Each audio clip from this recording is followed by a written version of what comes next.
chapter is about supply and demand, gentlemen. Okay, the economic question that we're answering in this chapter is what are supply and demand and what factors influence them. We are doing it again because you walked in on our video. I thought it was crazy day down. No. Okay, so market, any place where people come together to buy and sell goods and services. This is something probably you should already know or already have down. When you're looking at the market, the buying side of it is demand. Demand is always easier to understand because it's the consumer side and we are consumers. So when we're doing supply and demand, demand is going to be easier for you to understand. The selling side of a market, the people who are selling, that's supply.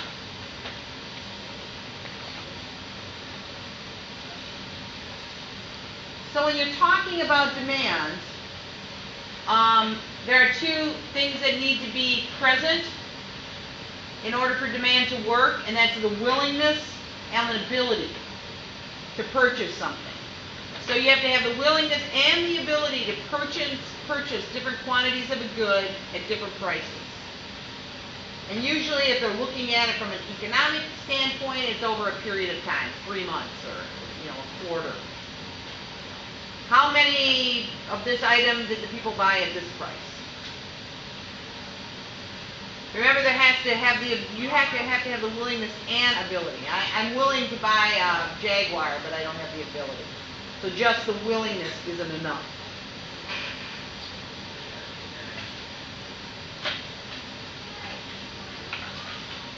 So what you need to understand about the law of demand, and this should make sense to you, is if the price of CDs went from $10 to $15, people will buy less of them. If the price of something goes up, you buy less.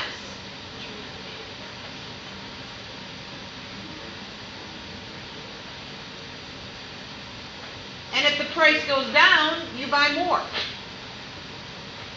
I mean, you're a consumer. You want more for less money. It's just natural.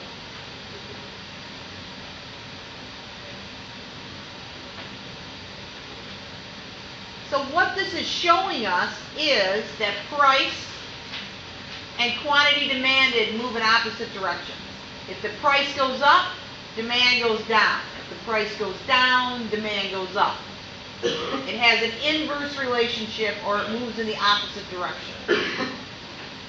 And as a consumer, if all of a sudden they were telling you that, the chips you get here are 25 cents, you're going to, for one day only, you're going to buy as many as you can, because normally they're 75 cents. If they went up to $1.25, then maybe you won't buy them at all because the price went up. So your demand goes in the opposite direction of price. So the formula is this. Okay? P stands for price. QD stands for quantity demanded. If the price goes up, quantity demanded goes down, and vice versa.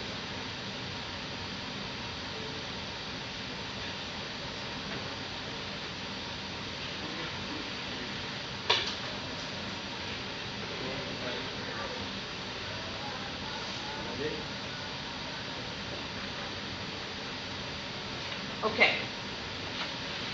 When you look, and this is going to be one of the things that you find the most confusing, and hopefully I can clear this up for you, demand and quantity demanded are not the same thing.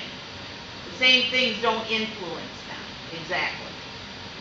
Demand is the willingness and ability to purchase things at a certain amount at certain prices during a specific time. You already wrote that down. You don't need to write that down again. Quantity demanded is how many of those you will buy at a price. So at $15 I might buy 3, at $10 I might buy 5. So the amount that I would buy at those prices is quantity demanded.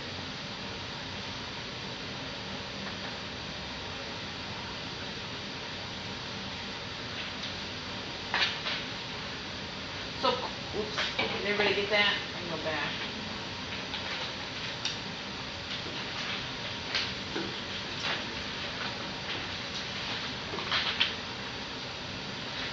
So, why do price and quantity demand move in opposite directions?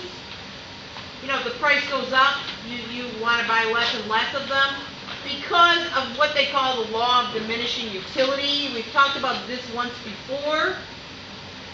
About pizza, I think. But as a person consumes additional units of a good, eventually the satisfaction you get out of it goes down. So that, you know, if you're starving, the first piece of pizza is great, the second one's good, the third one's okay, the fourth one's not as good, by the 10th one you're sick. So the more you consume, the less happiness it gives you. It's diminishing, it's going down. So if they're raising the price, you know, if you could get a concert ticket for $20 and now all of a sudden it's $100, it's a little more, it hurts you a little bit more in the pocketbook to buy that concert ticket than it did if it was, it's not as much fun as if you could have got it for something cheaper.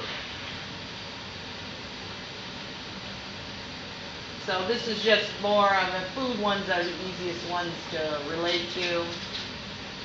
Your first hamburger, by your third, now you're just trying to make a point that you can eat 3 hamburgers.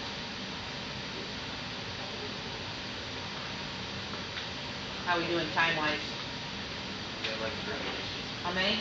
3 minutes. The more utility you receive from an item, the more you're willing to pay for it. The less utility, the less you'll pay. Okay? If I want to go to see Paul McCartney in concert, I might be willing to pay $100 for a ticket. Does anybody in here want to see Paul McCartney? Yeah. Does anybody not care about seeing Paul McCartney? There you go. Then you would pay 0. It has no utility for me. So the more utility it has for yourself, the more you're willing to pay. If it's something you don't care about, you're not willing to pay any money for it. And the more you want it, the more you're willing to pay.